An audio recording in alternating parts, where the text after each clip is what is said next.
Everything starts with a thought. I mean, everything that you do in your life, you have to have a thought before you initiate an action. So if you believe that your thoughts have something to do with your destiny, the first thing you have to do is you have to decide, are you going to be defined by a vision of the future, or are you going to live by the memories of the past? Most people wake up in the morning and your brain is a record of the past. It's an artifact of everything you've learned and experienced to this moment. It's a memory bank. Most people wake up in the morning and they start thinking about their problems, and those problems are connected to certain people and things at certain times and places. And the moment they start turning on those circuits, those memories are actually causing them to think in the past. Every single one of those memories has an emotion associated with them, and emotions are the end product of past experiences. The moment they recall the event, or they recall some problem in their life, they start feeling unhappy, they start feeling discouraged, they start feeling anxious. Now, thoughts are the language of the brain, and feelings are the language of the body, and how you think and how you feel creates your state of being. So we could say then, most people's entire state of being when they start their day is in the familiar past.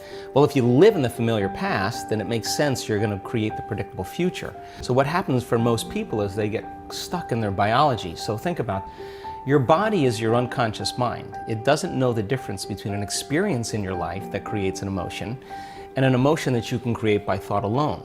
So if you're living by the same emotion every single day, and those emotions are influencing your thoughts, and you can't think greater than how you feel, or feelings have become the means of thinking, you're thinking in the past. Your lens of the future is going to be colored by the past, so you can't see possibility.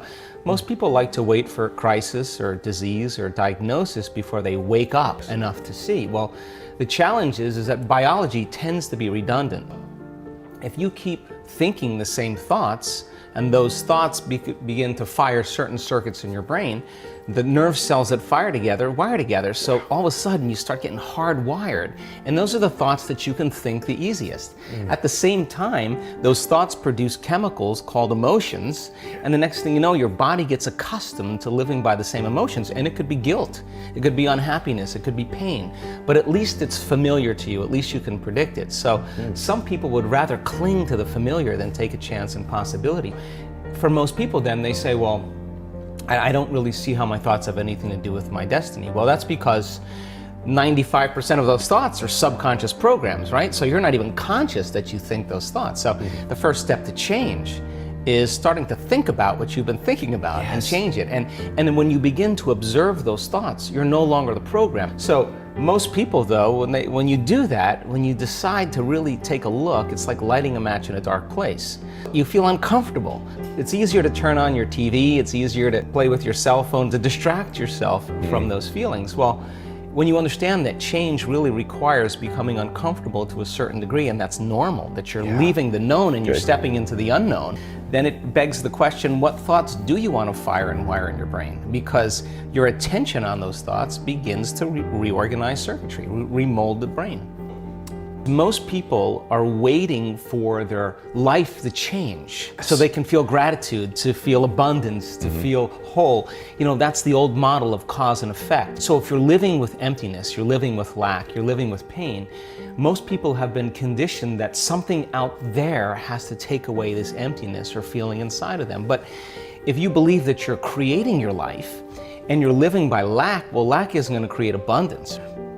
So then it makes sense then that you don't really actually create wealth, you generate wealth. The moment you start teaching your body emotionally what that future is going to feel like before it's made manifest, well, your body is the unconscious mind, believes it's living in that future in the present moment.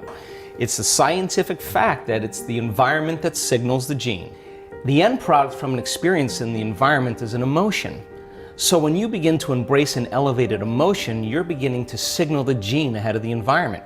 Well, genes make proteins, and proteins are responsible for the structure and the function of your body. And the expression of proteins is the expression of life. So by you creating an elevated emotion and teaching your body what that future will feel like before it's made manifest, your body's starting to live in that future reality in the present moment.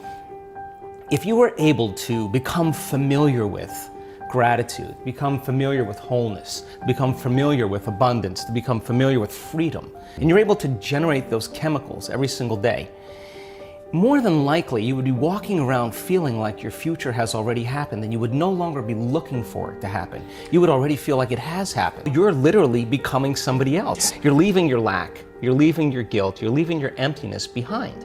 Your personality, literally, Ed, is made up of how you think, how you act, and how you feel. And how you think, how you act, and how you feel is your personality, and your personality is intimately connected to your personal reality, your life. So then if you want to change your life, your personal reality, you got to change your personality. You got to start becoming conscious of your unconscious thoughts. You got to start noticing how you act, how you speak. You got to pay attention to how you're feeling. Some people would live in guilt their whole entire life and don't even know it's guilt because at least it feels like them. So then when you start doing that, you begin to objectify your subjective self. When you begin to make small changes, back to thought, a new thought should lead to a new choice. A new choice should lead to a new behavior. A new behavior should create a new experience, and a new experience should create a new emotion. And that new emotion is teaching your body chemically to understand what your mind has intellectually understood. Now your body is embodying the truth. So then the new emotion should inspire new thoughts, and that's called evolution. So how do we get stuck? It's really simple. The stronger the emotion you feel from some event in your life, be it a betrayal or a trauma or whatever, the more altered you feel inside of you, the more you pay attention to the cause outside of you. So the brain takes a snapshot. It freezes an image and embosses that pattern neurologically in the brain. That's called a memory. So we create long-term memories from strong emotional events. So certain people have a strong experience in their life and it catches all of the brain's attention. So now they think neurologically within the circuits of the past experience, and they feel chemically within the boundaries of those emotions. And so how you think and how you feel creates a state of being. Now here's the problem, that if you don't know how to mediate or control your emotional reaction to that event, and you keep that refractory period of chemicals going on extended periods of time, so that the event produces a chemical change, and the body needs to return back to homeostasis or balance. But if it can't, then the elongation of that emotional reaction for weeks, say, for days or weeks, is called a mood. So you say, Ed, what's wrong with you? I'm in a mood. Why are you in a mood? Well, this thing happened to me 5 days ago, and I'm having one long emotional reaction. So then what you do is you keep telling the story about it, keep firing and wiring the same circuits, and you keep conditioning the body into the past. So then you wake up in the morning, you look for the emotion. So that now, all of a sudden, you keep it lingering for weeks or months. That's called the temperament. Well, why is he so angry? I don't know. Let's ask him. Why are you so angry? Well, this thing happened to me 8 months ago. I'm having one long emotional reaction. I'm memorizing my emotions. You keep it going on for years on end. That's called a personality trait.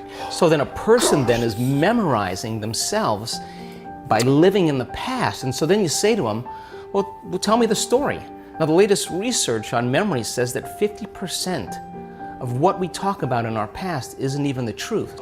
We make stuff up about the past. In other words, people are reliving a life that they didn't even have just to reaffirm that they can't change. So then, what's the significance of this? Where you place your attention is where you place your energy. So then, the stronger the emotion that you have to some problem or condition or person in your life, the more you're paying attention to them. So they captured your attention, so you're giving your power away to that person, right? Because they're capturing your attention. So then there's an energetic connection to every person, everything in your past, present reality has your energy connected to it. When a person really decides to be defined by a vision of the future instead of the memory of the past, the hardest part about it is all of a sudden becoming conscious and not making the same unconscious choice. If you lower the volume to your frustration, to your hatred, to your anger, if you truly knew how to do that, if you lowered the volume to that emotion, you would take your attention off that person, which means you would begin to break those energetic bonds, and now you're taking your power back. You're calling energy back to you, and we've measured this, and all of a sudden it builds this bigger electromagnetic field around the person's body. That's energy to heal. That's energy to create a new future with. And then if you didn't want to lower the volume to the emotion, then just take your attention off the person. And every time you take your attention off the person, if you became conscious of that, you wouldn't feel the emotion. Now the body, though, has been addicted to that emotion because you're using that person to reaffirm your addiction to hatred or frustration. And if that person died, you'd find another one. So then here you go now. So Now you're in a position now where you begin to lower the volume to that emotion, and the body's going, wait a second, you've been doing this for the last 20 years, and all of a sudden you're just going to stop hating? And the body says, well, I've been conditioned this way, and conditioning is based on the past. So when the body feels the lack of that emotion, so now the body starts influencing the mind to think about experiences that are embossed in the brain that are based on that emotion. So the emotion now is causing you to think in the past. If we teach a person then how to trade that frustration or that hatred for an elevated emotion, so then teach a person then how to trade that emotion for an elevated emotion. So you're going to give that up and you're going to practice feeling gratitude. Once they're able to feel even the smallest measure of gratitude, where they start feeling appreciation, thankfulness. Gratitude, it's emotional signature. When you get something, when you're receiving something, when something has happened to you, or when something is happening to you, you say thank you because you're receiving something. So the emotional signature of gratitude means the event has already happened or it's happening to you. So the moment you open your heart and you feel gratitude, well, that emotion then is telling the body that the experience has already occurred, and the thought then can make it into the body because it's consistent with the thought. So now you're beginning to program the autonomic nervous system into a very specific destiny. And you got to maintain that modified state of mind and body your entire day, independent of the conditions in your outer environment, independent of your body's cravings of those emotions and habituations, and independent from time. And if you can, get ready, because something weird or unusual, some synchronicity, some coincidence, some opportunity is going to land in your lap. And you didn't have to go and get it. Yes. It came to you. Now you're the vortex of creation. We're changing our brain and body to live in that future present reality so that you feel connected to a future instead of the past. And when you're connected to the past, you're looking for it. And if you're looking for it, you're separate from it. If you're being it, then there's a complete change in energy. And nobody changes until they change their energy. And when you change your energy, you change your life. After 8,500 brain scans, I can tell you that you and I are at our absolute best when we get beyond ourselves. That is the elegant moment where we're free enough to create without any encumbrances. The majority of our thoughts and feelings are connected to our sexuality, to our victimization, our guilt, our suffering, our shame, our unworthiness, our self-doubt, or our importance, our control, our fear, our anger, our frustration, our hatred, our judgment. Those are the first three hormonal centers in the body. And those first three centers have everything to do with survival. And those centers are energy consumers. Orgasm, digestion, stress is a lot of energy that we're drawing from our very vital life force, our resource of light and information, and we're turning it into chemistry, and we're literally robbing the body's energy, right? So then living like that for the short term is okay, because the body can move back to homeostasis, it can restore itself, but when we're overdoing that consistently, then there's no energy for growth and repair, because you're living constantly in survival. So again, you can eat all the right food, you can do all the right things, but if you're living in anxiety and fear and you're viewing your world from the worst case scenario that could possibly happen, because that's what you do in survival, there's no energy for growth and repair. There's no energy for healing. So the majority of our thoughts are signaling certain circuits in the brain that signal another part of the brain, limbic brain, to make what's called a neuropeptide. Neuropeptides are chemical messengers that signal hormonal centers. So now you're taking thought and you're storing it as energy in these energy centers. And if you're living in survival, why would you open your heart? I mean, it's just not a time to open your heart. I mean, if you're getting chased by T-Rex, it's not a time to meditate. It's not a time to learn. It's not a time to connect. It's not a time to communicate. It's not a time to sit down and go within. It's not a time to be vulnerable. It's time to run, fight, or hide. So if you're living in survival, there's better chances of surviving if you run from the unknown. People spend their whole life thinking about the worst thing and emotionally embracing it. While you take a thought and emotion, or an image and an emotion, you're branding or conditioning your body into what? Anxiety, into fear. So then you keep doing that over and over again, the body becomes the mind of fear. And Whether you think you can control it or not, you're gonna have a panic attack. And the panic attack is the body saying, you've conditioned me this way. Try as you may with your conscious mind, control it. You programmed it subconsciously. Then you start worrying about the next panic attack, and it's that very anticipation that keeps the person on the hamster wheel. So they don't believe in possibility when they're living in that state, because in survival, it's not a time to create. All the blood flow is going to the hindbrain and away from the forebrain. There's no physiology really for a person to begin to create a new future. 70% of the time, people in the world are living, anticipating the next moment based on their past moment. And so they're laying reality down moment by moment with the next known, the next predictable moment. And so the hormones of stress endorse the senses. Our senses become heightened when we're under stress, and we become materialists. We narrow our focus on the danger. So then you're focusing on matter, you're focusing on the material world.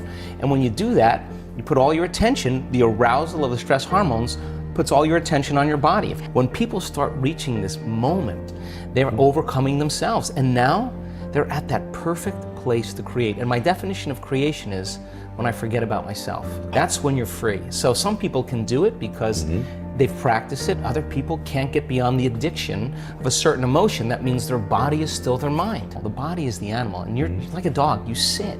And if you keep doing this, you're climbing on top, and the body finally acquiesces. It finally says, I'm not going anywhere. And then boom, there's this liberation of energy. What's the side effect? Joy.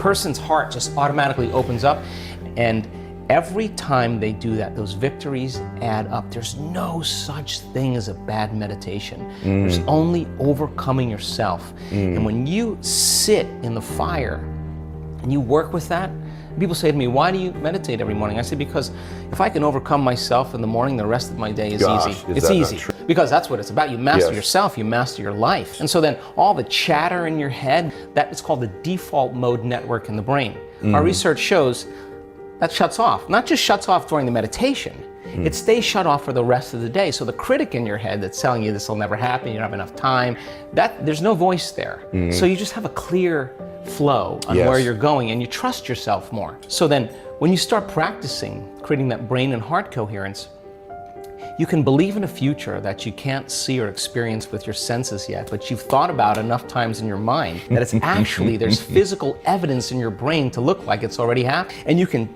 begin to understand, you can select a new potential in the quantum field, and every day emotionally embrace that future reality to such a degree that your body begins to believe it's living in that future reality in the present moment. And you're signaling new genes and new ways to change your body to look like it's already happened. Now think about this. If there's physical evidence by thought alone in your brain and body to look like your wealth or your future has already happened, it's already happened, and you're already it. So it's not about your wealth. It's not about your health. It's not about your freedom. It's who you become. So then as you overcome, you become someone else. And so most people don't understand that the truth is that every time you overcome yourself a little bit more, the side effect is that you love yourself a little bit more. And so now self-love is no longer about pleasure or having a car. It's something that you're cultivating within you. Imagine feeling so whole that it's impossible to want. How can you want when you're whole? Because you feel like you already have it. That's when the magic happens, because now you are worthy to receive. And the universe only gives us what we think we're worthy of receiving. In order for you to really begin to explore the unknown aspect of yourself, you got to learn how to get beyond the known aspect of yourself. And if you keep coming back to the known, you're going to miss out on the unknown. So if you start becoming familiar, so conscious of those unconscious thoughts, they would never slip by your mind. And the research shows that you can get better at this. You could actually sense the thought before it comes. So then you start firing and wiring new thoughts. You start thinking to yourself, who am I going to be when I open my eyes? Well, how am I going to make a difference in the world today? Who am I going to be? How am I going to love? How am I going to give? How am I going to serve? How am I going to contribute? What things do I want to really do today? And in the act of closing your eyes and just thinking about and rehearsing what you're going to do, your brain doesn't know the difference. And if you get caught up in it, you begin to install the neurological hardware in your brain to look like you've already done it. Now the brain's no longer a record of the past. Now it's a map to the future. You are priming your brain, and if you keep doing it, the hardware will become a software program. You know what that means? You just might start acting like a happy person. Well, there's no surprise there. You installed the circuits. Stress hormones arouse the body, so you have your attention on your body. Stress hormones alert the brain, so you're aware of everything in your environment. You got to control and predict everything in your life. And if you're living by the hormones of stress, you're always investing your attention and energy into the known future based on the past. So then, if you say to your body, you're going to sit down for an hour, and I know you're on a program because you wake up every morning and do the exact same thing, and now I'm going to make you sit. And you say to your body, today we do battle. Today, this is it. And you sit through that and you make your way, even though your body's trying to get up and you keep settling it back down. I'm telling you, when you start your day that day, you will be more kind, more loving, less judgmental, more patient, more present, because you're mastering the present moment. That means you're not in the predictable future. You're not in the familiar past. You're mastering time. And so then, if where you place your attention is where you place your energy, and all of your attention is in the present moment, you've got a lot of energy to do amazing things. And you know when someone's present with you in your life because they're paying attention to you. So the act of getting more present means you're putting a lot of energy in the present moment, and you're taking your power back from all these things and people in your life. So as they start breaking through and they start being able to unfold into this field as an awareness, and they're not putting their attention on their boss or their ex or their wife or their kids or their cell phone or their WhatsApp or their Facebook, they're not thinking at all. So then, as they're sensing the space, they can't think. And if you can't think, you can't analyze. And if you can't analyze, the analytical mind is what separates the conscious mind from the subconscious. You just open the door. And so now you can reprogram in there. So then, it's so important then that of the infinite places you can put your attention, let's put it on your heart. Now, where you place your attention is where you place your energy. Why? Because we want this center to bloom. 1,300 different chemicals that restore and regenerate the body. Let's breathe, let's open this up, let's practice this. Let's start learning how to lead with our heart, a different consciousness. Yeah, in the beginning, it's a little difficult, but you stay with it and you practice it, pedal by pedal by pedal, placing your attention there, you're putting your own life force back into your heart. You're turning your love inward, and the body will start responding. And in a week's time, if we're doing that 3 times a day or over and over again, sooner or later, that thing's gonna start blooming. And just like when your sexual organs are aroused and they're engorged with blood, this center, when you start feeling love, you make a chemical called oxytocin. Oxytocin signals nitric oxide. Nitric oxide signals a chemical called derived endothelial relaxing factor. It causes the arteries in your heart to literally open up. So your heart is going to be filled with blood and oxygen and nutrients. It's physiological. It's going to feel full. And when that happens, you experience a level of love that passes all understanding. Your cup runneth over. I mean, it is, and people they're sobbing because they realize that this center finally, like a child, when people have that uncompromising will, the same way that they go shopping for a dress or a pair of earrings or go to the gym and work out, with the same intensity, with the same passion, come up against themselves and just say, when the body's given everything it has, it's when you say, that's all you got? That's it? That's all you're going to put out to? I'm ready. And so then, when you start overcoming that, the side effect of it is that all of a sudden you're happy for no reason. And you're less seduced in believing that you need something outside of you to make you feel better. So then as we begin to remove these layers that stop the flow of the divine in us, that in essence in us, the side effect is we become more willful, we become more mindful, we become more conscious, we become more loving. It's its nature, you know. Yes. It just becomes who we are.